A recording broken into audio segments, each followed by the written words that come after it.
Good afternoon. Good afternoon. Welcome, everyone. We'll just give a few more seconds. We still have some folks in the waiting room that are joining us.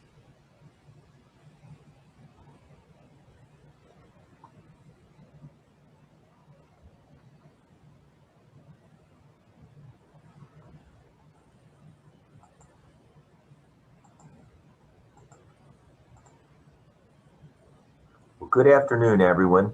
My name is Bobby Eno, and you are in the closing plenary for day 2 of our national conference, Living Restoratively. I'm from the Diocese of San Diego here, so for us it's earlier in the afternoon and later in the afternoon for our folks back on the East Coast. Please feel free to use the chat to introduce yourself. Let us know where you're from in the country or the world. And if you have a ministry or an organization that you work with, you can put that as well. Also, feel free to include why you chose this particular closing plenary on Living Restoratively. If you need to rename yourself or you would like to rename yourself, on your picture on the video, there are 3 dots. And if you click on that, it gives you the option to rename, and you can rename and even include the diocese or the parish that you're from if you'd like to do that. As is in our other sessions that we've had, both workshops and plenaries, I'd like to just kind of review or at least comment on the considerations for the use of chat for this plenary and for any of our experiences that we have with us while we're using Zoom. Please refrain from editorializing and trying to convince others of your opinion. Be mindful of any sensitive issues that may trigger traumatic experience for others. If you find yourself triggered, seek support and self-care. And as far as self-care goes, remind yourself, even while you're sitting here for the next hour and a half, if you need to stretch or if you need to move, please do so. Please take care of yourself. As far as chat, we recognize the following to be unacceptable, and that we ask that everybody's in agreement with this: vulgarity, hate speech, discrimination against others, personal attacks on others, or dehumanizing or defamatory statements are not allowed. Misusing the chat function to post inappropriate comments or go on off-topic tangents is also not allowed. In this particular panel that you're joining us, the final or the closing panel, the closing plenary for day 2, we do have a change. Unfortunately, Dr. Desiree Anderson from the University of New Orleans is been impacted by the hurricane that's taking place back there right now. So she is without power. So unfortunately, she won't be joining us, but I can assure you that even without Dr. Anderson being here, this is going to be a very wonderful experience for all of you as we talk about living restoratively, and we have a wonderful panel that will be speaking with us today. I would like to thank our sponsor for this particular plenary session, which is the Joan and Bill Hanks Center for the Catholic Intellectual Heritage, for sponsoring this session. And now I'm going to turn it over to Dr. Carl Stauffer from the Eastern Mennonite University. Carl. Actually, just 1 minute. We also have a message from our sponsor today. Thank you so much, Bobby, for opening us. Kind greetings, one and all. My name is Michael Murphy, and I'm the director of the Joan and Bill Hanks Center for the Catholic Intellectual Heritage, one of several centers of excellence at Loyola University Chicago. The center was founded 15 years ago to both preserve and cultivate the Catholic intellectual, artistic, moral, and social heritage as the vital and vibrant tradition that it is. We serve not only the Loyola community, but have developed a broader reach of cherished relationships with our Rogers Park neighbors, the great city of Chicago, regionally, nationally, and even around the world. By providing a venue for faculty, students, and staff to learn about and investigate Roman Catholic thought and its links to all academic disciplines, the Hanks Center is a productive living space where the fruits of that research can be engaged, debated, and shared, both with the university and with wider communities. and always under the mantle of faith, reason, and justice. Our interdisciplinary approach is both a content and a method, a practice of living and learning with a very long tradition. This approach both inhabits and stewards the Jesuit principle of finding God in all things, which is at the core of the mission of Loyola Chicago. At the Hank Center, the rich and variant lines of Catholic intellectual tradition are explored, communicated, and renewed.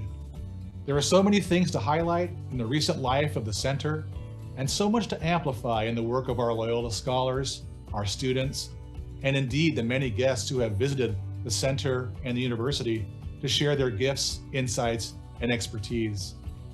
For more information about these events and proceedings, and to take a good look at our many programs and initiatives, please visit us online. And remember, as Father Pedro Rupe counsels, to be just, it is not enough to refrain from injustice. One must go further and refuse to play its game, substituting love for self-interest as the driving force of society. Let us all continue to live these words into being, in solidarity, and thank you. Christ's peace.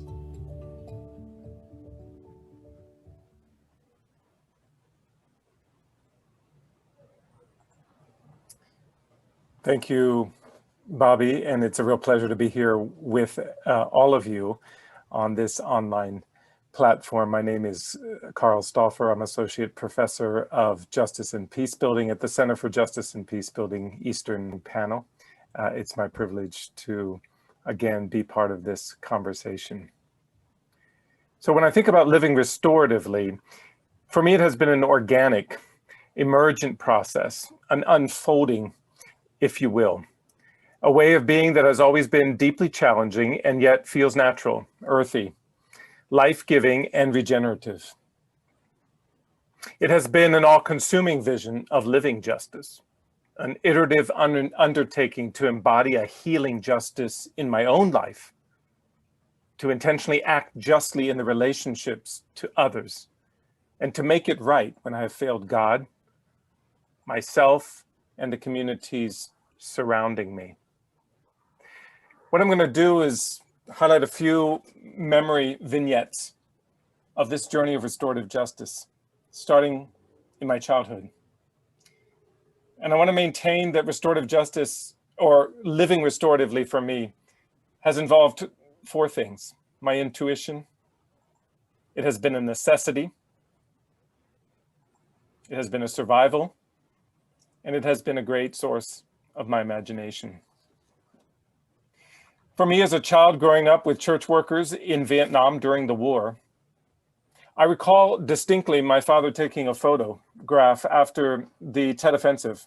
I was a very young child at that point, but I do remember looking at this photo many times and it gripping my mind and my heart in ways I did not understand as a child. My father took a picture after the Tet Offensive in Saigon of North Vietnamese soldier dressed in all black, feet tied together, a dead soldier being dragged through the streets on the back of a US Army Jeep.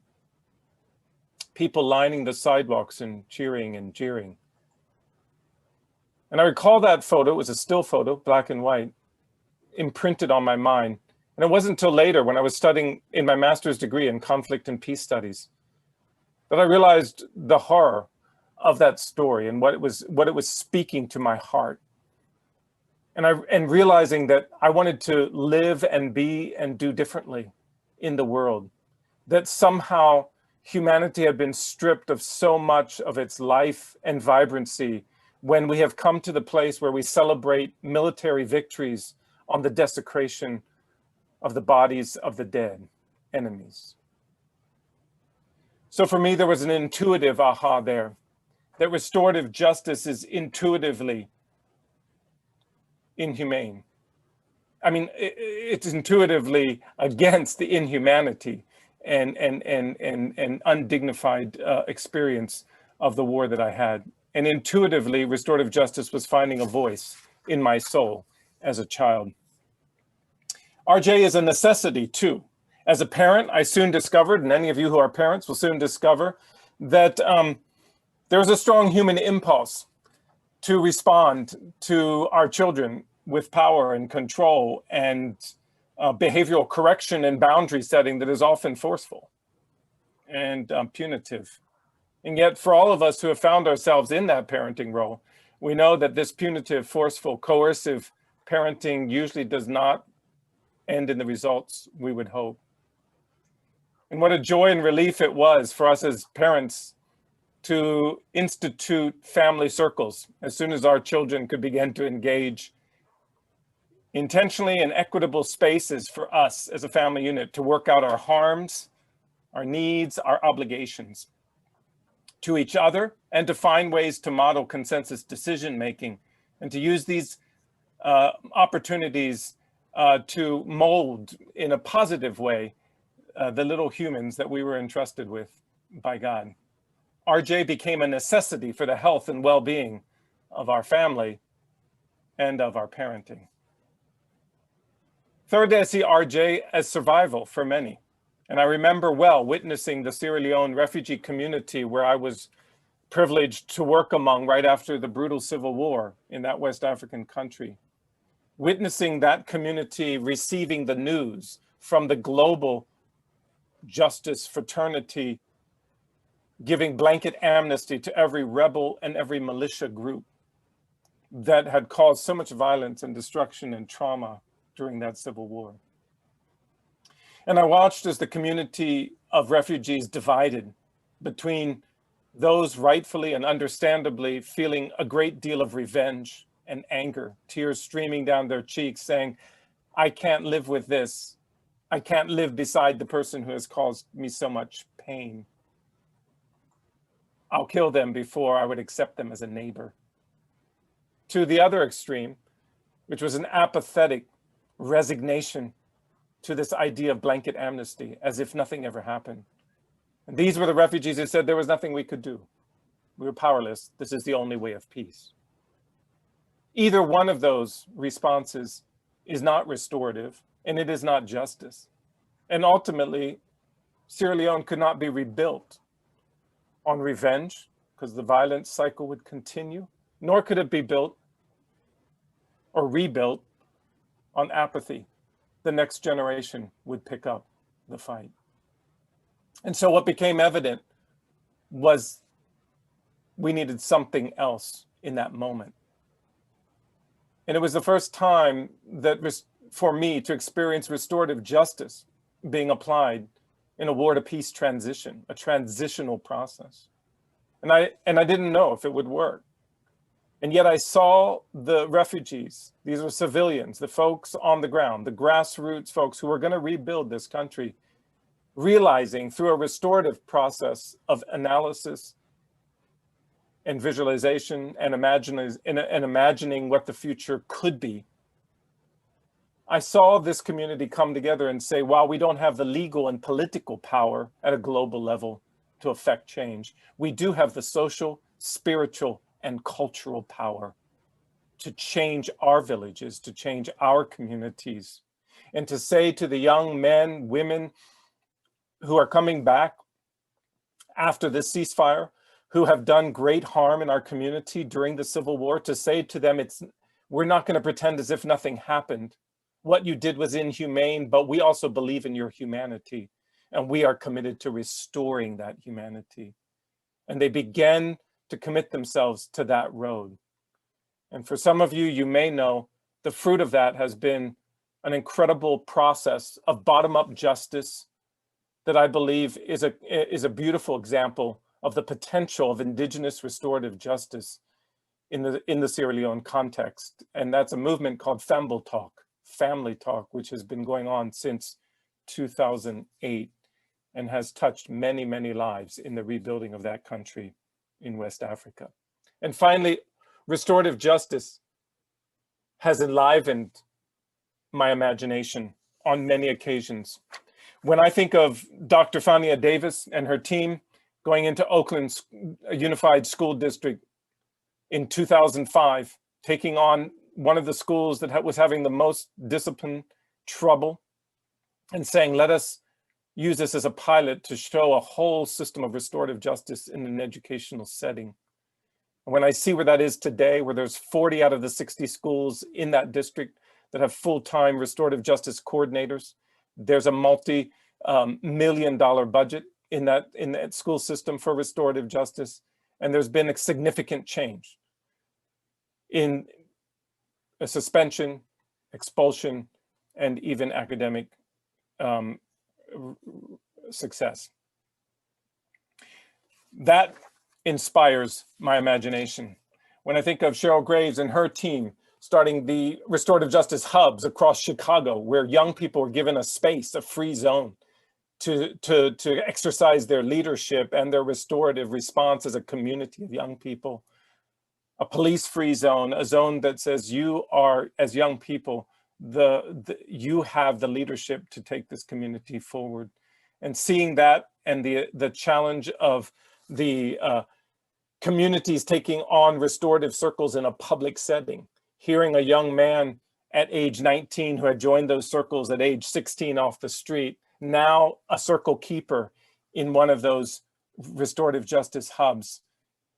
These are the things that inspire me and make me feel like there's much more creativity yet in store for us in this idea of living restoratively. And finally, I think of a listening project that we were involved in here at the Center for Justice and Peace Building through the Zaire Institute. And out of that came a movement, a funding movement called, a funding community called Life Comes From It. And this community is dedicated to redistributing funding and resources to BIPOC-led restorative justice efforts and organizations across this country. This is what I imagine restorative justice is about, and I am inspired. Restorative justice has provided us with an incredible opportunity to imagine a different form of justice, a different way of relating to each other, and a better world. It is indeed unfortunate that we aren't able to have the pleasure of Dr. Desiree Anderson in our midst, and our thoughts go to her. I was asked to just give a few lines from her bio, just to get a sense of her incredible work in restorative justice. So let me say a few things. For the last 13 years, Dr. Desiree Anderson has committed her energy in higher education to address issues of bias and hate on college and university campuses. She earned her PhD from the University of New Orleans, researching the use of campus-based restorative justice practices to address incidents of bias, facilitators' experiences.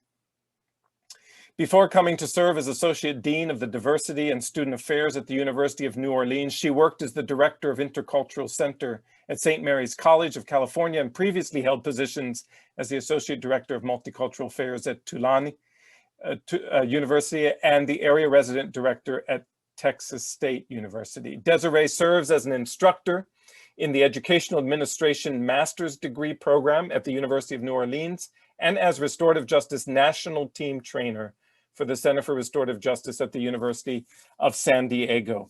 Most recently, she was a contributing author to the edited volume Colorizing Restorative Justice, a very important document, anthology that has come out of the Living Justice Press. And so we're sorry not to have Dr. Desiree Anderson in our midst, and our thoughts go out to her. But we are also very thankful for Caitlin Morneau being with us and taking this panel forward. And so I thank you for your time, and I turn it over to Caitlin. Thank you so much, Carl. That incredible framing and introduction to this time. I just feel like I have to echo that even though Dr. Desiree Anderson isn't here with us, I too wish to acknowledge the incredible leader and practitioner that she is. We had the opportunity to meet because and through the Restorative Justice Network of Catholic Campuses, which is housed out of our co-hosting organization, the Restorative Justice Center at University of San Diego. And I know her deep desire to be present with us right now. and all of the work that she dedicated to preparing and holding this conversation today. So if we can hold her and her community in prayer as they recover from the hurricane that came through just last night. So it is my pleasure to introduce this incredible panel of speakers that we have with us today. And you can read their full bios on the website, but if you haven't had the opportunity to do that, I would like to mention that first we have Jerry Teo, who is an international expert in the areas of transformational healing, okay, Zoom glitch. Transformational healing, men and boys of color, racial justice, and community peace building and mobilization, which we'll get to hear about today. Mr. Teo is the co-founder of the National Compadres Network and is currently Director of Training and Capacity Building. He has authored numerous articles, videos, and curricula addressing fatherhood, youth rites of passage, culturally based family strengthening, and healing the healer. Thank you, Jerry, for being with us. Next, we'll hear from Father Jeff Puthoff, who's a Jesuit priest who has worked as a high school teacher, associate pastor, executive director, and high school president, among other things. He is using his unique experience in organizational dynamics, leadership, brain health, and Ignatian spirituality, applying it to youth education and organizational life. Father Jeff is the founder of HopeWorks in Camden, which is a social enterprise that works with 14 to 23-year-old youth in Camden, New Jersey. And finally, we have Kevin Calkins, who serves as principal at Cathedral Catholic in Del Mar, California. He is also an adjunct lecturer at the University of San Diego and is a member of the board of directors at Cristo Rey in San Diego. Kevin has spent his entire professional career in Catholic education. He earned his PhD in educational leadership from the Catholic University of America, right across the street from me right now, and a master's degree in education from Fordham University. Finally, he served as a teacher and administrator in 4 different states. So thank you so much to each of you. I know that you have just incredible remarks prepared for us, and then we will look forward to opening the conversation up in dialogue through question and answer. So first and foremost, over to you, Jerry. Well, thank you very much. Really appreciate the introduction. You know, I want to just begin by thanking God and all my ancestors who came before. I just want to acknowledge my dad, Jorge Perez Teo, who's Tapilan, Coavitecan, raised in I guess we call it San Antonio, in our language is Yanahuana. My mom, Maria Susolague Ramos, who comes from Mexico, from Chihuahua. They met and had 6 kids. Each of them came from families of 14 and 15, but raised us actually in Compton. So I'm straight out of Compton, straight out of the barrio there in Compton, grew up in a black and brown neighborhood. Went to school in Watts. I went to Ascension Elementary School and then went to Bourbon Day High School. But, you know, I want to begin, you know, with the transformational justice, you know, is a new term, and it's a new term for us. Let's go to the next slide. But, you know, in doing my work over these last 40 years as a psychologist, as someone working in the community, I work all across the country, but started there in Watts and Compton, working with disenfranchised communities. But I grew up there, and realized that in my own home, in my own family, in that community that they considered high risk and in many realms dysfunctional or whatever, that there were sacredness there, and that I saw that in my grandmother. I saw in my grandmother, in spite of what we were going through. She never said we were poor, even though all we had sometimes were beans to eat. And I would complain, why do we gotta eat beans again? My grandma said, "Cállese, be quiet, you gotta be glad you have something." "But why beans? Can't you make something else?" And my grandma would say, well, there's kids in other countries that don't have nothing, kneel down and ask for forgiveness for complaining about beans, you know. So I wish I had my grandma's beans today. They were really fueled me in so many ways. But in that very house that I grew up in, that, you know, all the factors you would consider risk factors. My grandma would get up at 4:30 in the morning every morning.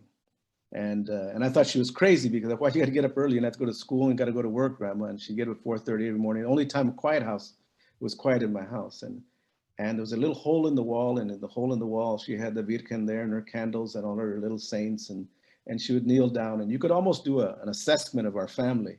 The more problems we had, the more she kneeled down right there at that little pillow. But after she finished, she came to the room where all us kids were sleeping. And she gave us a bendición. She gave us a blessing. She blessed us all up. And I used to hate it sometimes at 5:30. Grandma, why are you waking me? I was having a good dream. You messed up my dream. Cállese, go back to sleep, you know. And I didn't understand why my grandma needed to bless me before I got up. She blessed me before I left to school. And she even blessed me before I went to sleep. Why do I need so many blessings? I got the devil in me or what? You know, she says, oh, and what I didn't understand that my grandma understood is she had to inoculate me. She had to bless me up. She had to make me understand that I was sacred. Because as soon as I left that door, as soon as I walked into the world, as soon as I walked into that schoolyard, as soon as I walked to the store, the world didn't see me that way. They saw me as a little brown boy. And when I walked with me and my African-American friends, they would look at us in a certain way, sit us in the back of the classroom. Walking down the street, the cops would slow down. Sometimes we'd get thrown against the wall. I was in Watts, during the riots in the 60s. There were National Guards on the corner with tanks. We walked out our house, they would cock the AK-47s and our bodies would tighten up. Wouldn't want to go to school because we were afraid. How about my grandma? What are they going to do? And I began that way because I want you to understand that in terms of restoring something, you know, the first thing is that sacredness. You know, we have always in our family, in our culture, sat in circles. We've always prayed together. There was always accountability. Remember one day my cousin was walking down the street and he had his pockets were bulging. And he says, dude, you want a candy? Oh man, where'd you get that candy? Here, have it. Have a Snickers. And I took the Snickers. Where'd you get it from? Don't worry about it, man. And we got home and his dad was there, my uncle's there. And he saw his pocket. Where'd you get that? I don't know. Did you take those? I don't know. Come on. Where'd you get them from? From the store. He walked him right back to the store. He walked him right back to the store, made him empty his pockets. And he told the man, I'm sorry. That's not the way we teach our son. How much is it? And he paid him for that candy and made him give it back and paid him. And then he says, on Saturday, I'm gonna bring my son here to work for you. Because I want you to know, we raise dignified kids. We don't teach them this way. He has to learn, you know. And so in that community in Compton, in that barrio that you would consider disenfranchised or high risk, the grandmas and the men they had values. They knew about dignity. They knew about the sense of accountability. And I want to say that because now we have a movement of restorative justice. This is not a new thing. It doesn't come from programs and projects and curriculum. Let's go to the next slide. Because we understand that within everyone's culture, there are these teachings. And my work over the last 40 years has been doing work, but also doing research in families that in spite of all the difficulty, 10 families on the block, 9 struggle, but one does okay. That one grandma that raises all those kids and they do okay. That one single mom that does okay. And my research has shown me that all across the world, there's significant teachings that when they are integrated in your family, integrated in your heart, integrated in your school, integrated in your community, then we have a sense of what in my language we call encloque nawaka, or interconnected sacredness. And the first one is what my grandma did. You are wanted, you're a blessing. It's the opposite of racism, that everyone is seen as a blessing. No one is seen as a deficit. No one is seen as a delinquent. When kids are acting out, it's not seen that we need to kick them out because they're a blessing. They have a sacredness. So if they're acting out, it means that something is out of balance. Not the kid, something around them. And more than that, they have a sacred purpose. So if we destroy them or throw them away, in which we indiscriminately do, especially for Black and brown boys, we lock them up or kick them out, we're taking away a purpose, a sacredness that they have to contribute. And if people would understand that, if a nation could understand that, if a school could understand that, if a teacher could understand that, and sometimes wounded parents who have been wounded don't have the ability to even see in this way. And so sometimes the restoration, if you will, of the sacredness of a family or parent must go on. But it's not enough just to do restorative justice as a program. If your whole ideology is not built on sacredness and blessing and sacred purpose and honoring the next one, the cultural teachings of the people that you're working with. The struggles that my African-American relatives have struggled with and still had not been acknowledged, my Native relatives that still have not been acknowledged. The first step of healing is acknowledgement. Let me acknowledge that harm was done to you. We as a society haven't even acknowledged the harm. How can we heal as a people? And finally, that fourth teaching of having compassionate, safe places. You know, I went to a Catholic school and I'm glad for the education, but I did not feel that I could go and share. I did not feel that there was a safe place for me to share what was really going on, because I didn't want them to blame my parents. I didn't want them to look down on my family that way. Let's go to the next slide. So when we're talking about this, it's not just, it's about transformational learning, that we must really transform the way that we teach, the way that we embrace, and recognize that any child that comes in a school has wisdom already from their ancestors. We must create a love for learning, because now you can Google anything, really. You don't need teachers, you can Google anything, right? The second part, you can't get to transformational justice unless the learning takes place, unless there's a portal for that, unless there's a interconnection for that. So you must have the leadership. And it's a leadership that is about generational movement, that's about elders, yelders, and young people. It's generational, it's not top down, it's circular, but it has to include healing. If healing isn't part of it. And I will say the first step of healing was we need to heal policies, procedures, heal the adults are in charge. And I'm gonna share this with you. 32 years ago, I'm a psychologist. I work a lot in domestic violence and sexual assault and sexual abuse. And I was frustrated because there's no programs for men that looked like me that were getting sent to jail or getting sent to prison. So I called another group of men because there weren't any programs that were culturally relevant, and called them together. And 19 men showed up 32 years ago. We're gonna develop programs. We knew enough and we're grounded enough. We started with prayer. We asked God help us, ancestors help us. And we began to go around the circle to introduce ourselves. We were doing circle work way back because that's where our ancestors. This is not a program. This is something that indigenous people have lived with. And the second man in shared, I want to develop programs for my community, but my issue right now is I don't know how to love my wife. I don't know how to love my kids because I was sexually abused as a kid. And he began to cry. And as a man, all of us men in that circle, whoa, what's this dude crying for? Whoa, what's going on? We weren't used to seeing that. But when he cried, it opened all of our hearts and we all began to cry.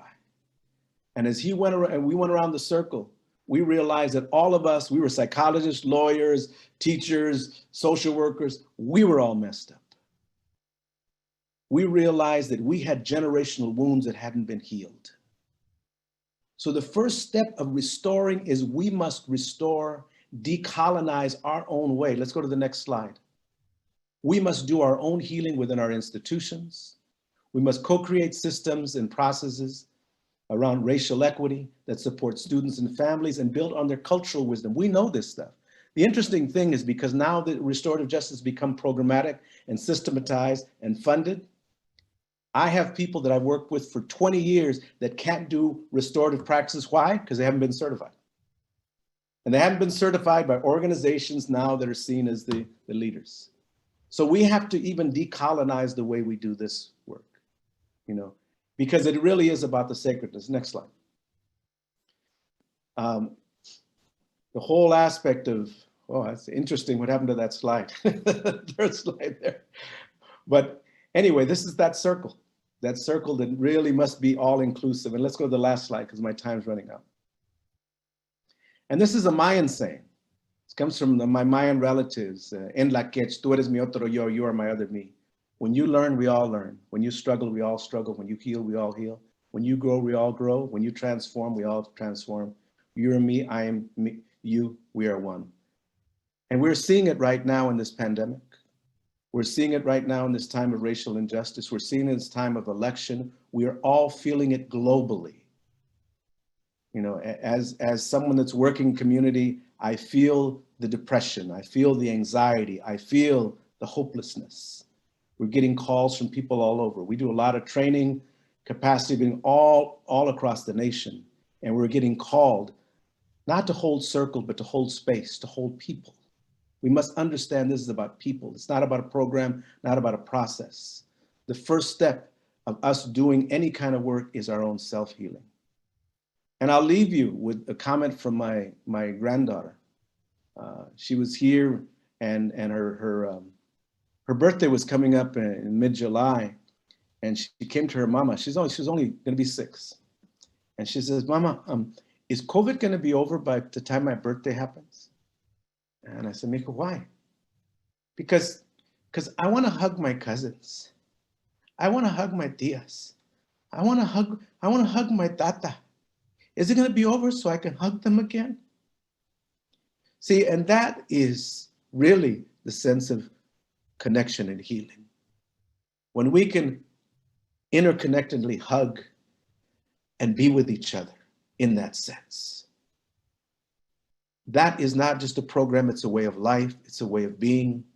The first step was we must acknowledge the work that we need to do, the healing we need to do, and then commit to racial equity, to human equity, and integrate this in our own lives personally, in our families, in our communities, and then in all the programs we do. You can look us up. I mean, our information is here. We also have a Healing Generations podcast that we do weekly, where we bring people from all different walks of life to talk about healing generations and healing medicine. Let me just say to you that each of you has the blessings and the sacredness in you. If you never have a grandma like my grandma, if you never had a grandma like that, let me channel your grandma right now. And let me say to you, you're a blessing and you're sacred just the way you are. Thank you. Amen. Thank you so much. I couldn't help but not share this affirmation that I saw come through the chat. Beautiful brother Jerry, you're speaking divine truth, understandable by all peoples, all faiths, all cultures. Thank you. And so I know, even as I was listening to your remarks, I know that there are many themes that are consistent with some of the work, the generational work, the self-work that Father Jeff has been leading, inviting folks into. And so I will hand it off now to Father Jeff Putoff. Thanks so much.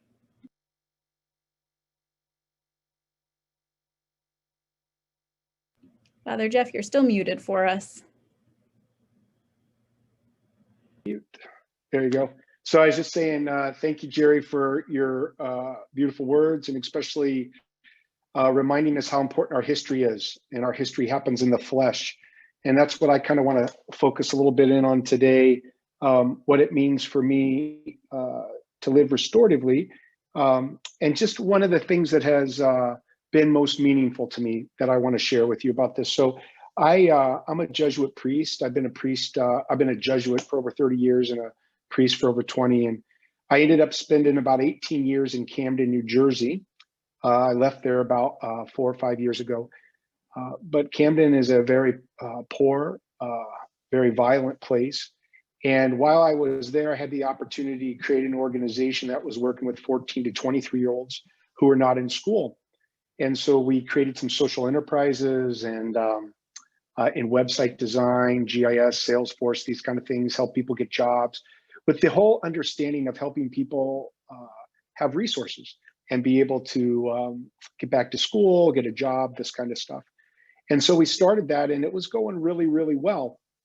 But there were some things that started to kind of go off the track a little bit. And I remember just this one day when someone came to the door, one of the young people came to the door, and our youth trainer opened the door and she's like, "What do you want? You're late." And she says, "Come back when you are not going to be late." And she slammed the door on the person and walked away. And I was astonished because this is not what we wanted to do, right? This is not how the spirit of that we were working in, but it's in a sense what had happened to us. And it was like, what was happening when good people wanting to do good work and then something happened to us, right?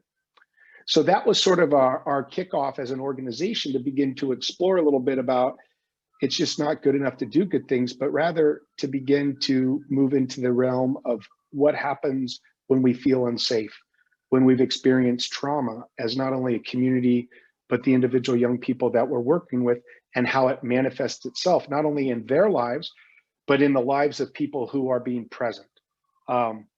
And so I want to just begin with this slide here, this very first slide. Can I get those slides? Are they up? There we go. So this is a slide, you don't have to know football or anything, but I just want to share it because this is an NFL football named Adrian Peterson. He still plays football. He's great running back. And back in 2011, he was having a great season, and then he just blows out his knee. He blows out his ACLs, MCL, and obviously he has to go and have rehabilitation. The next year, he comes back and he runs for over 2,000 yards. He wins the MVP award. His team goes to the playoffs. There's an amazing video to watch him as he recovers. This process of somehow healing, right? He has a terrible injury and he comes back. And so I always kind of like to ask people, what allowed him to do that, right? He was injured and then he comes back and he has an MVP season, because in a sense, that's what I want to have happen to all the young people that I work with. I want them to be able to have MVP seasons. So oftentimes, if we were together, we could talk about this and people say, well, he has a great heart, you know, or he has amazing body. Look, he's an athletic body, he takes care of it. He got the best resources of medicine, you know, he has teammates, they're supportive, all these things. And I agree with all of those. They are amazingly important to helping us heal. But I'd like to just say the most important thing to me from this picture is that when he was injured, the game stopped. We acknowledged that he was injured.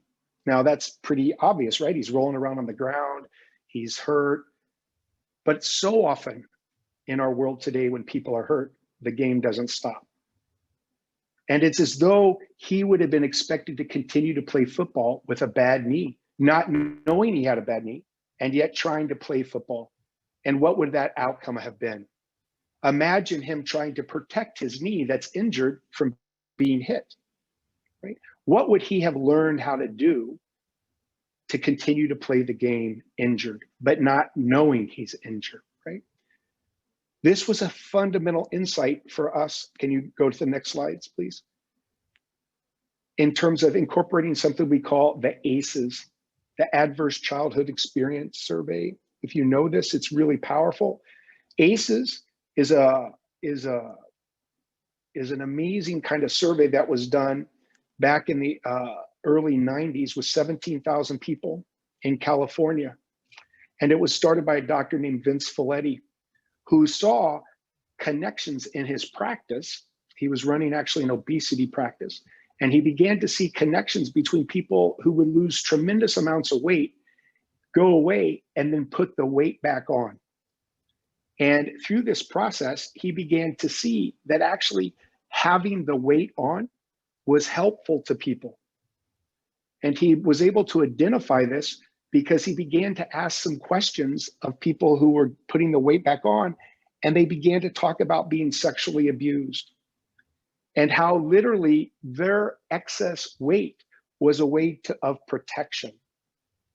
And Dr. Folletti begins to put together some things here and says, wow, I'm helping people in a sense lose their protection. This terrible thing has happened to them in their life, and they've learned a behavior to cope. Now that behavior might be problematic, might lead to other things, but it actually makes sense.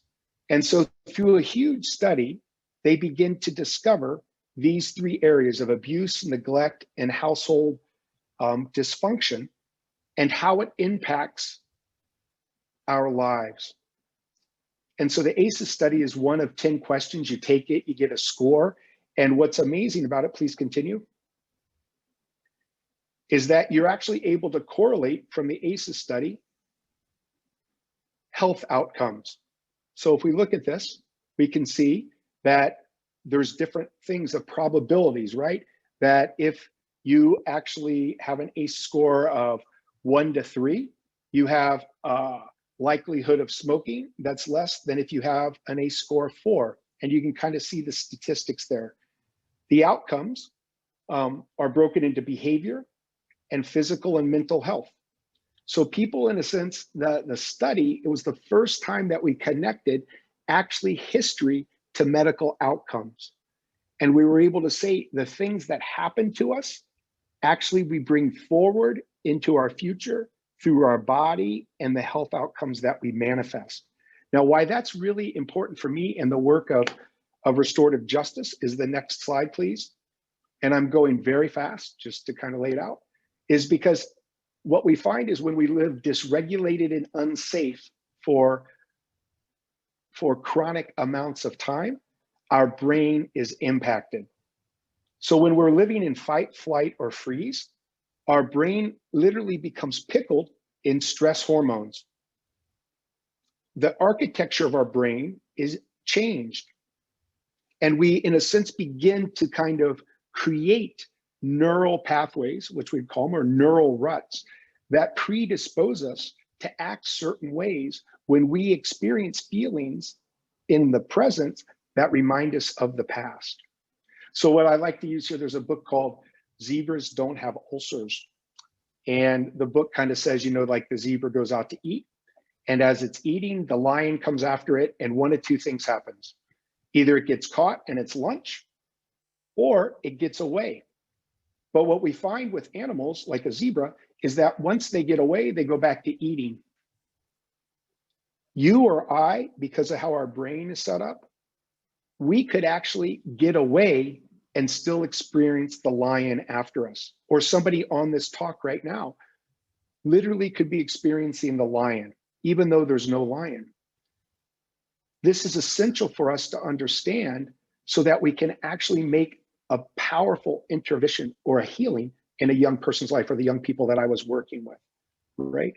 We want to be able to actually help them with their brain, because physiologically, the brain needs to be healed. Can we go to the next slide, please?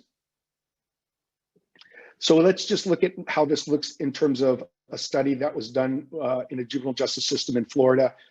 Spring 2014, they gave the ACEs study to 64,000 young people. Please go forward. And this is what it looks like. So if you look at the yellow bars, this is where the ACEs scores were for young people in Florida. The blue were for the people in the Kaiser study that was done in California. What you can see right away is the 0 ACE, which would mean somebody is not identifying having grown up with any trauma, incidents of trauma, on average 34% of people. In the juvenile justice system, 2.8%. And then you can see as it moves out, 50% of people are reporting 4 more ACEs. At 4 more ACEs, you have double the likelihood to be smokers, 12 times the likelihood of committing suicide, 7 times the likelihood of being alcoholic, 10 times the likelihood to use street drugs, injectable drugs, 240% more likelihood to be hepatitis, more divorces, more work absences, more depressions. Can you move forward, please? So the really powerful thing is that we connect that behavior, right? Not in a punitive way, but in a way that makes sense, that actually is responsive to a pain that's happened, and a structurally endemic pain that actually gets in many ways hardwired into our brain. So what we end up doing oftentimes, or the higher your ACE score, you begin to repeat or create the situations again in your life, because you don't have a way of being able to thrive. You have a way of surviving, which should be lauded. You have tremendous resiliency. The young people that I work with and the staff I have tremendous resiliency, and yet it can become an impediment when it doesn't allow us to have choices, only reactions. So if you can move forward.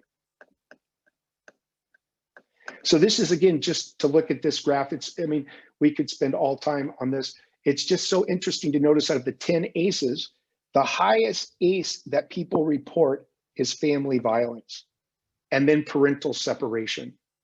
And these are the top two that folks are reporting from the juvenile justice system as having experienced. And I always like to show those because, you know, it's about relationships and attachment, about that basic security that young people need from an adult that they don't get.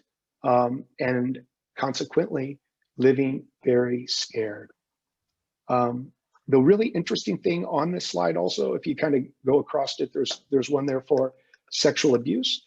The boys are reporting really low score here, and people suggest that that's just simply because it's such a stigma for boys to talk about sexual abuse. So there's kind of a disequality there with that data.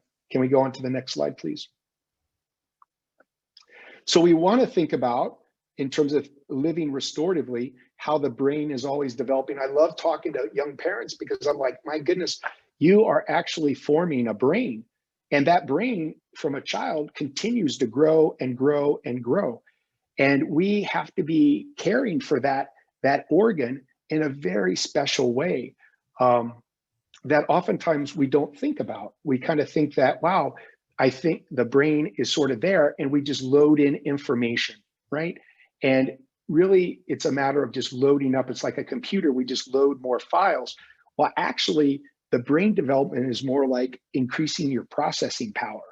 And when we care for the brain, and as the brain develops, it creates more and more capacity to make meaning.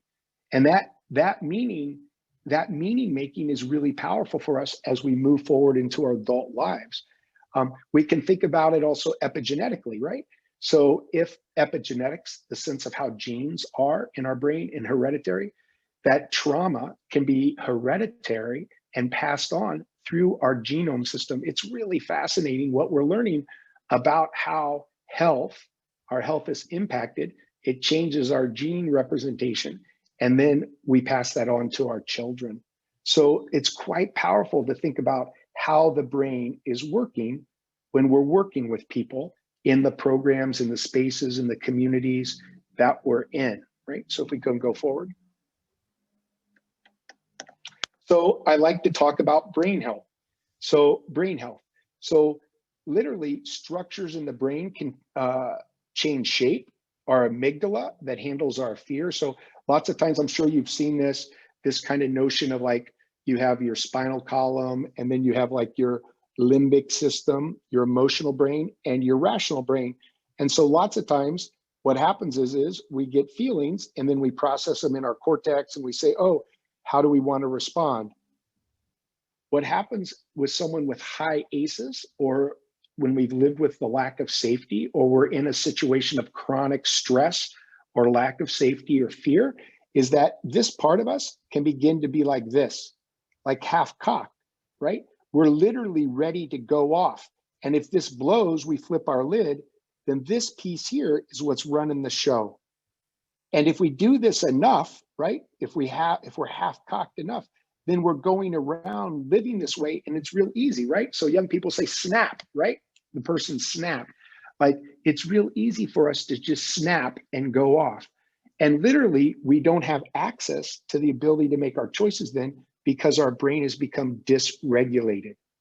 And so how is it that we teach people who we're working with, when we want to talk about healing, when we want to talk about justice, how do we help people, in a sense, heal this organ that they need so that they can actually be regulated and then begin to make choices and talk and have access to the world? Can you go forward, please? So I just wanted to say a couple things, again, just going really fast. At the place where I worked, we implemented a program called Sanctuary. And so it was a 3-year program doing all sorts of stuff. But there were just some really practices that we did daily to help our brain, to do neural strengthening, if you will. One of them was we taught people to breathe. Simply doing breathing exercises. I like to do alternative nasal breathing. There's all sort of deep breathing that you can do, but doing that before you need to breathe, right? Not when you're dysregulated, oh, I know how to breathe, but rather building the capacity. So we just built in a space each day when we were breathing. We also would begin and end the day with something called the huddle. And it was a really simple process where we would acknowledge, how are you feeling? What's a goal that you have? And who can help you? And the whole idea there was to be able to model your feelings, right? You can have feelings. So young people, adults, everybody in the room can talk about what they're feeling. Then you can actually get in touch with your rational brain. Even though I'm feeling, then I can say, what is it that I want to work on today? So it had to be something really specific. I want to finish this exercise. I need to have this conversation, very specific kind of thing. And then to be able to root that in the group, in the world, in the day, by naming someone who was in the space who could help you, right? So that you could have safety. So that's a daily, twice a day, repetitive exercise that we did just to establish that, so that folks could become comfortable with feelings, see other people with feelings. Very powerful when a staff member maybe has a feeling of loneliness or anger, and they see that model, that kind of stuff, right? We also created something called a system check, so that when something gets out of whack, when something feels, I'm afraid, is dissonant, is, somebody perhaps has created something, we would come together much like a circle and do what we would call a systems check, and check in and collectively take ownership for that dynamic and make sure that everybody could feel safe again in that moment. That oftentimes meant that we had to acknowledge our actions, right? If our actions were not appropriate, and then how would we kind of, make amends and that kind of thing. And then the very last thing was developing what we would call a self-care plan. And again, this was really focused on the workers, the folks who are working there, to create the means to create our own robust resiliency. So I like to think about, we had the image of a tire, a bike tire on the wall. And if you are riding a bike from point A to point B and the tire's inflated, it goes really well. But we've all had the experience maybe of riding a bike from point A to point B and the tire doesn't have enough air in it, and it's exhausting. You still get to point B, but you're exhausted.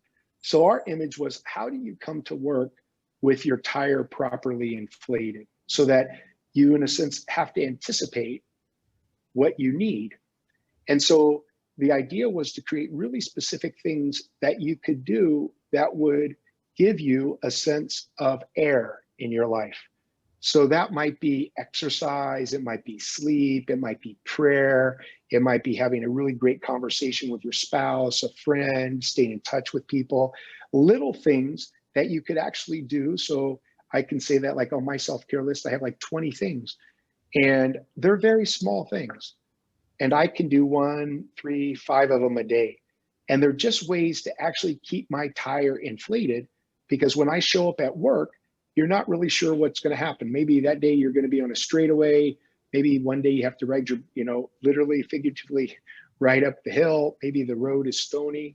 The idea is to prepare your brain, to prepare your emotional health, if you will, to be able to encounter what's before you that day. And so if you can, you already went. Am I out of time?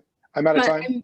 I'm sorry to interrupt. I just want to be sure that we're able to hear from Kevin and maybe have some Q&A. Sure. Sorry. Oh, I didn't know. I'm so sorry. Okay. Can I just say one last thing? Can you just back up one more slide? Okay, that's the thing. Oops, sorry. Move forward. You can move forward just to that. So here's my synopsis. So that ACEs help us understand our injury and what's happened to us, like how the there and then can then become part of the present. The past can become part of the present. And we want to change our question from why to what happened, to really have a sense of empathy with folks. And then the awareness of brain health allows for us, in a sense, to retrain the brain. We need to retrain our brain. And so just the last slide is just how it connects to faith. For me, it's about being people of hope. And I like to say that hope is sweaty. It takes real decisions on our part. And it's not a panacea, but it's an action that we take. It happens in our history, and that our relationships matter. People help us heal. We need to rely on people to help us to heal. So thank you very much.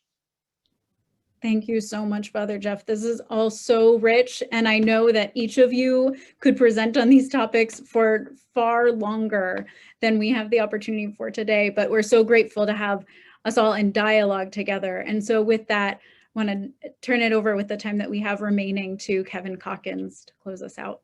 Thank you, Kevin. Thanks, Caitlin, and thanks to Father Jeff and to Jerry for sharing your story. I actually served at Verbum Dei in Los Angeles for a little while, so it was great to hear Jerry say that he went to high school there. It's a hard act to follow, Jerry and Father Jeff, but I'll do my best, and I'll try to keep this quick so that we can get to the Q&A. I love Catholic education. I credit everything in my life, all the success in my life, to my experience in Catholic schools, in particular at Boston College, at Fordham, and at Catholic University. And I've been a Catholic school educator in 4 different states. I've been a teacher, I've been a coach, I've been a campus minister, and an assistant principal, and now a principal. And you know, everyone knows what the reputation Catholic schools have with school discipline. You know, usually pretty firm, usually, and that's good for order and for you know, keeping students on track. You know, the ultimate question that we have to ask about school discipline is really a question of justice or mercy. And, you know, depending on what side of the dilemma you're on, you know, you usually opt for justice or you opt for mercy. And to be quite frank, I've always struggled with Catholic schools, working in Catholic schools, is that we leaned too heavily on the side of justice and not enough on the side of mercy. And it always bothered me. And I could never really reconcile that dichotomy between justice and mercy, and you know, which one was more important. And so when I finally had the platform to do something about that, I'm a principal of a Catholic high school here in San Diego. We started a process that lasted for about 3 years of researching restorative discipline practices. We went and visited a few schools up in the Fresno area to see some schools that are actually practicing restorative discipline school-wide. We did some training for our teachers and for our staff, and we made a decision about a year ago to completely move our school to a restorative discipline model, and across the board. And so we've been in that paradigm now for about a year, and it's gone really well, not without its challenges for sure, but it's been really great. And the part that I love about it, first of all, it's directly linked to our faith, right? And that's been the biggest struggle for me in Catholic schools is how to reconcile our faith beliefs, redemption, reconciliation, mercy, with some of the zero tolerance kind of hardline positions we've often taken in Catholic schools. But also it's much more effective to actually help students learn from their mistakes. Jerry talked about, I think it was Jerry or maybe it was Carl who talked about being a parent.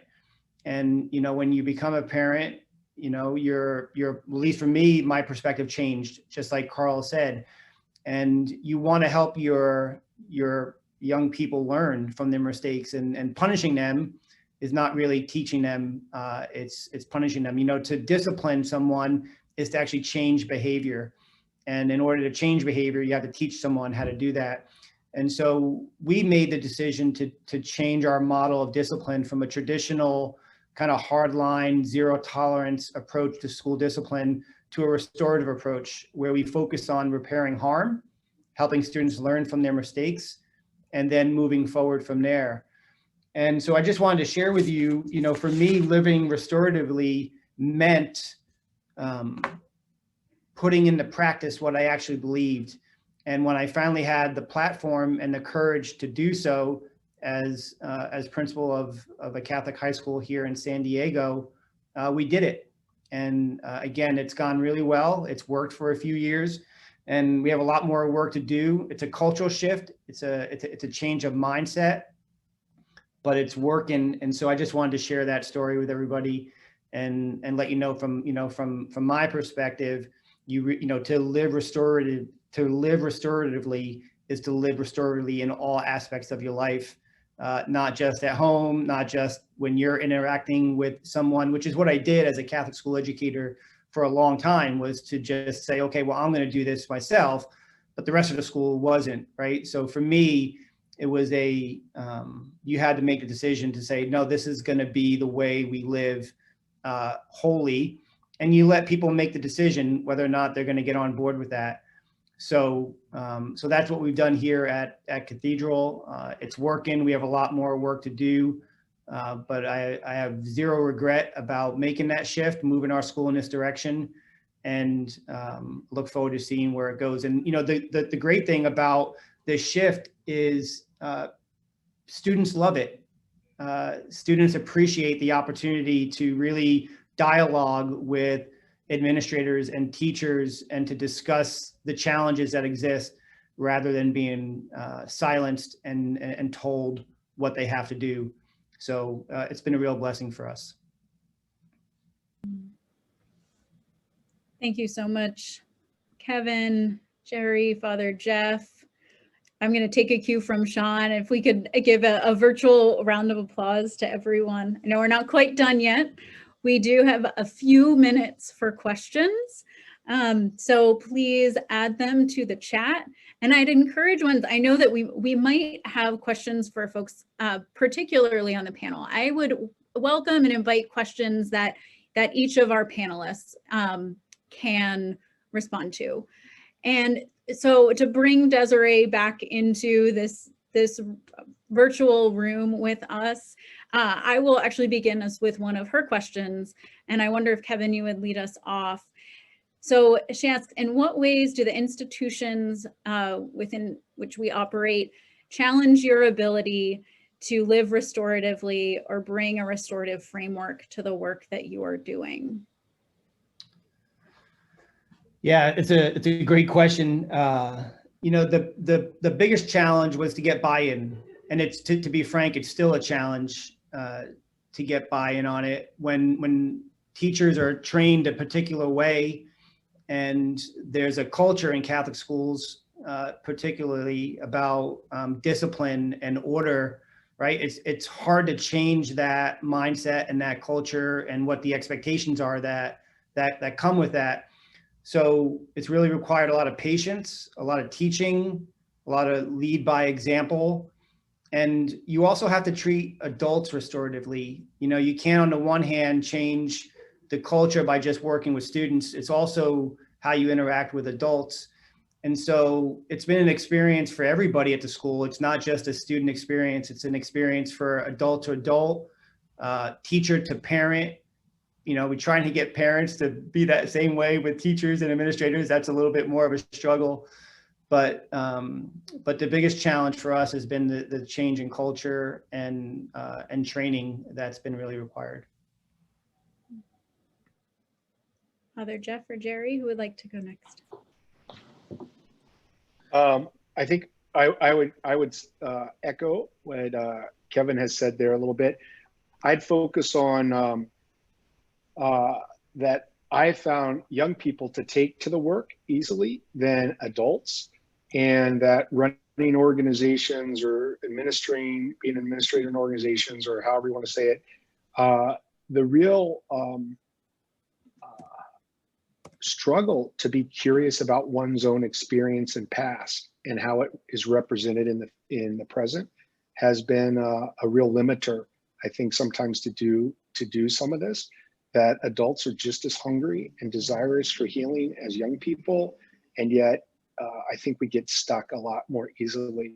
And I think it's really hard because there's this kind of understanding that if we think of behavior as a language and wanting to, empathetically understand it, I think that's easier to do when people are younger than older, because we expect adults to just be adults. And that's not how our brains work. And it's not how we live with our history, especially if we've been hurt. So, and then I would just simply say, I think, obviously I'm a Jesuit priest. I think I think there's a huge history in the Catholic Church of telling people what they're going to do and not really listening to people's experience. And I think we're getting better about that in different places, but there is so much, so much still artifacts and relics and ways that people talk that limit the real reverence for what's happened in people's lives. So, thank you. Jerry, how about you? Yeah, again, I would just remind us that, you can't do this as a project or as a, something that you're going to do for better discipline in a school or so you can communicate better in a family. It's about a way of being. It really is about a way of being. And in order to live where you honor all people, you have to tackle some very serious things in our society: racism, patriarchy, colonization. You can't sit in a circle and then have hierarchical processes. I mean, circles are not hierarchical. So you can't, try and do, a restorative process in a school or in a system or in a community, but there'd be a hierarchical process in terms of I'm the boss and I'll tell you when you can do it and how you can do it. So I think, even how we govern things in a collaborative sense, where everyone has a sacred role, from the maintenance person to the secretary, everyone has a sacred role in there. And when everyone feels that way, you go to a school, sometimes the maintenance person has a better relationship with these kids because that maintenance person can connect with them, so it really is about that interconnection. And I think that we as a society have to work on that. We have to really tackle some very serious things and change our policies and procedures. The success is really not just school accolades. It really has to do with how well we do with each other in terms of relationships and honoring all people. So I think that's a big challenge.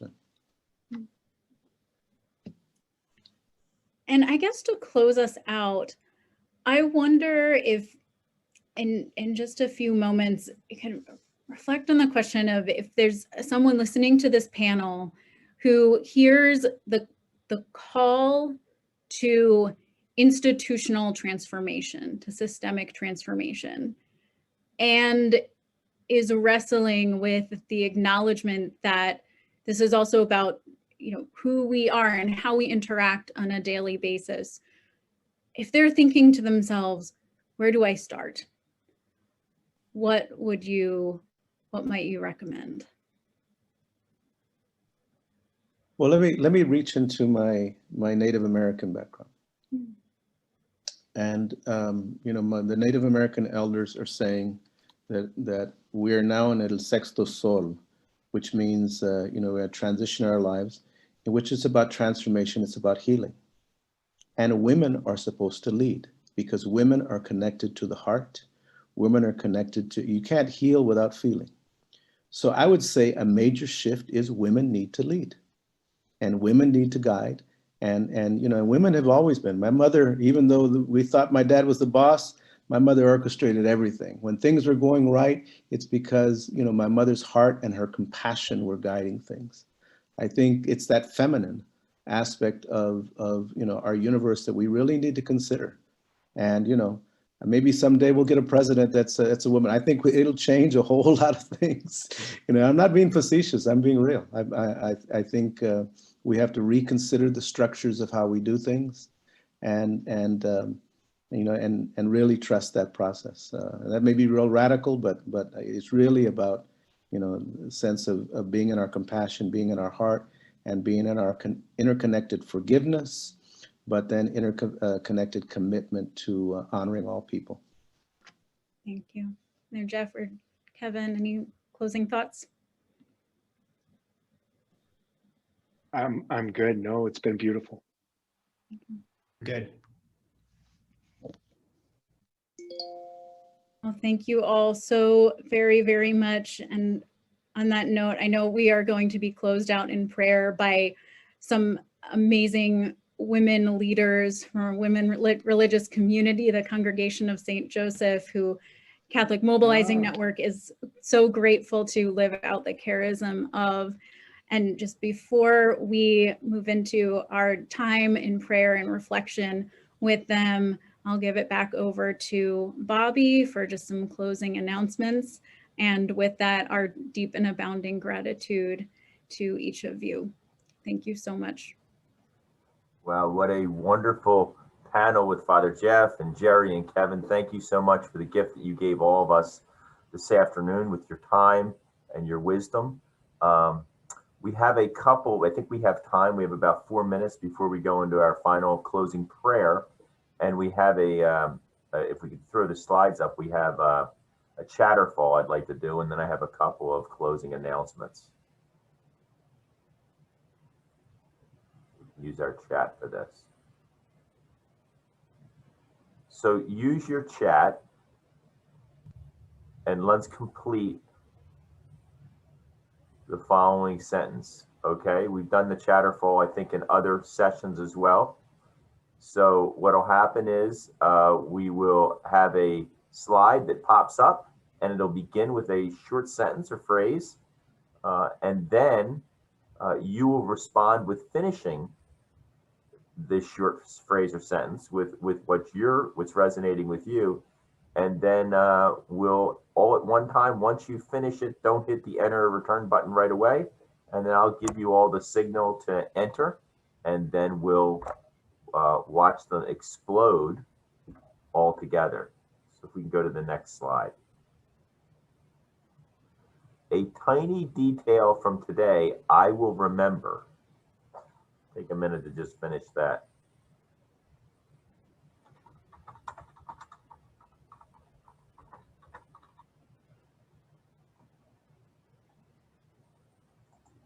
And hit enter. Wow. Jerry's teachings, grandmother's wisdom, family healing, nuggets of love, love and forgiveness, blessing each other, relationships. Restorative justice is all about relationships. Okay, if we can go to the next slide, please. Now I'm considering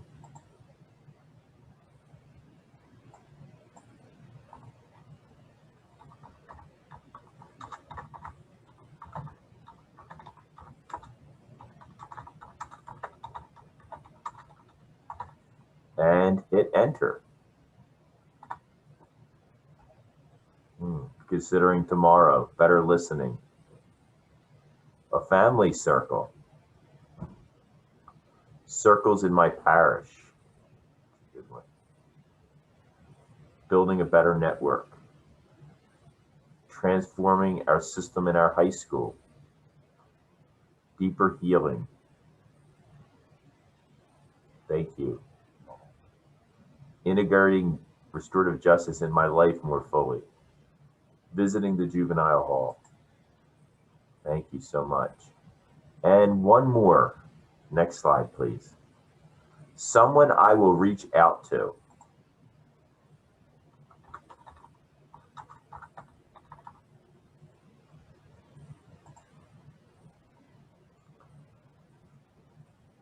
And hit enter. Members of my team, my son in federal prison, my sister-in-law, my pastor, National Compadres Network,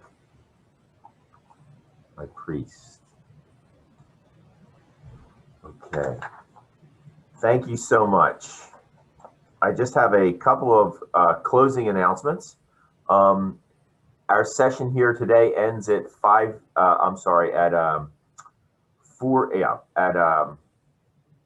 3 p.m. Pacific time, which is 6 p.m. Eastern time. And then at 5 p.m. Pacific time and 8 p.m.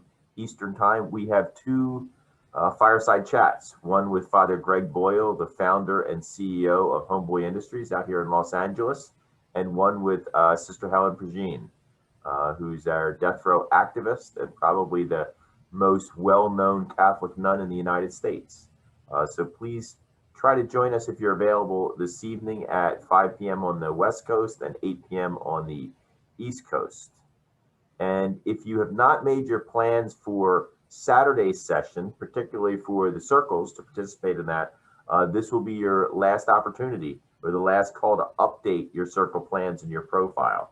If you could do that so we can plan for Saturday's circle event, that's, I believe, at 11:30 Pacific time, which would be 2:30 East Coast time. And a final note, we're going to have Bishop David O'Connell, who is one of the auxiliary bishops out here in the Archdiocese of LA, be saying a mass for our conference here on Saturday at 8 a.m. on the Pacific Coast, 11 a.m. on the East Coast. And Bishop O'Connell, in addition to being one of our bishops out here in the Archdiocese of LA, he is also the committee chair for restorative justice for the California Catholic Conference. So that's going to be a real special treat for us.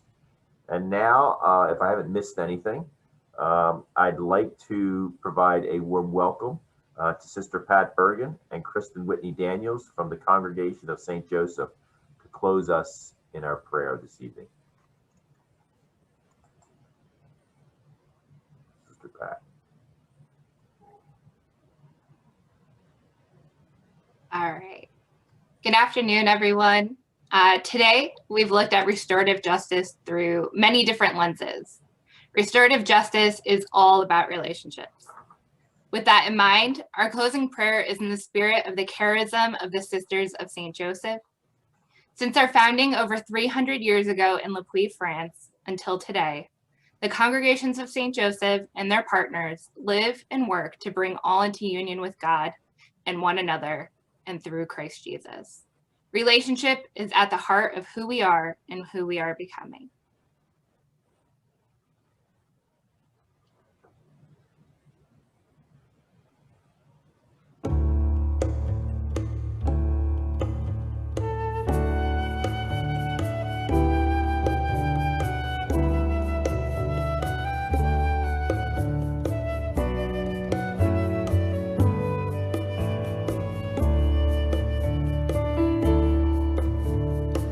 We are a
One in Christ, infinite love, we pray. Let your Holy Spirit move in us now in this moment of quiet. Enlighten us in ways that unify, in ways that repair harm through transformative encounters, in ways that model Jesus's reconciling manner.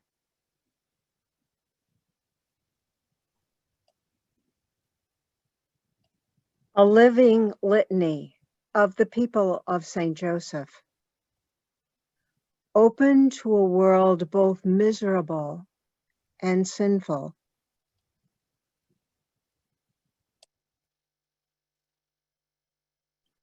I invite you to write a word in the chat that names what you experience as miserable and sinful in our world today.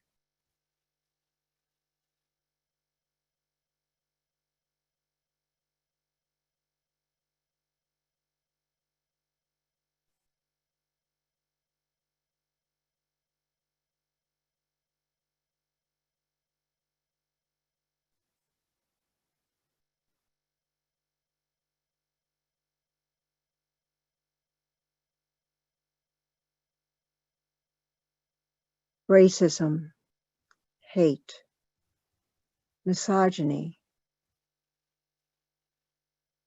fear, violence, white supremacy.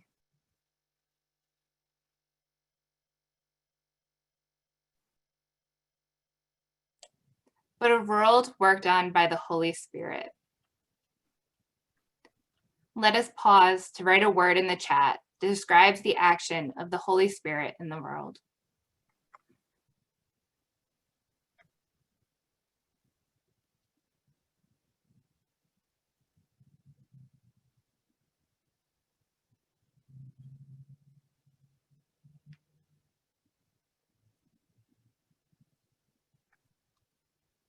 Community, hope, love, restorative justice, and forgiveness.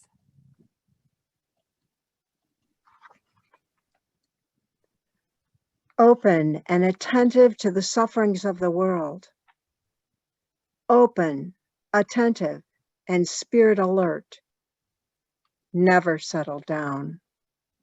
Always in a holy disquietude, searching in order to understand, to divine what God and the dear neighbor await from them today. Now, for the body and for the soul.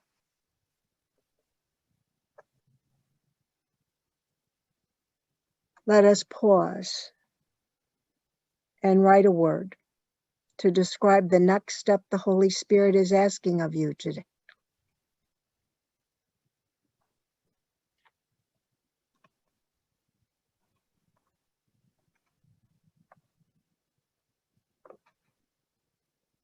Courage, reaching out, commitment, peacemaking, prophecy.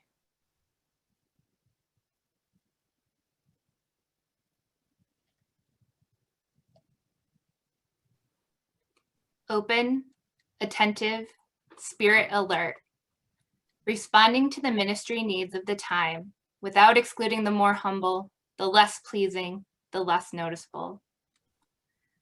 Let us pause to name some part of creation or category of people in the chat that will be included in your heart that has never been there before.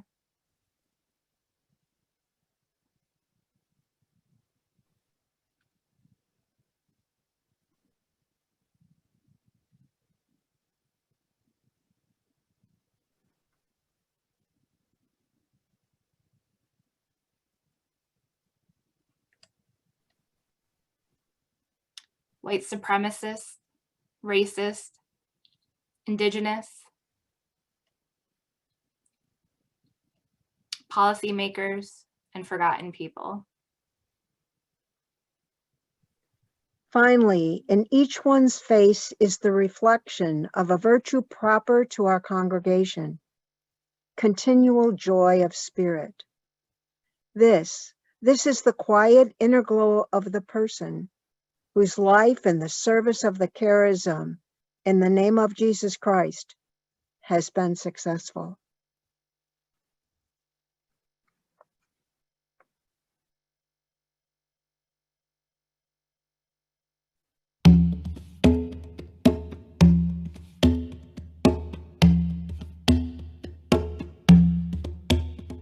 Your spirit is alive and connecting us, one to another and to neighbors everywhere. We are risking and believing, open and receiving inspirations that will lead us where you need us to be.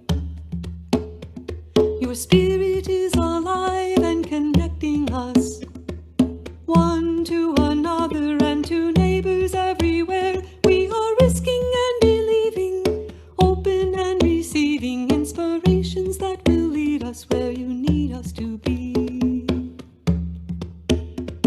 Your spirit is alive and connecting us, one to another and to neighbors everywhere. We are risking and believing, open and receiving inspirations that will lead us where you need us to be. Your spirit is alive and connecting us, one to another and to neighbors everywhere. We are risking and believing, open and receiving inspirations that will lead us where you need us to be.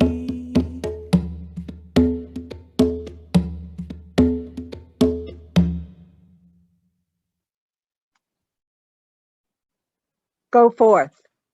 Let the inspirations of the Spirit lead you.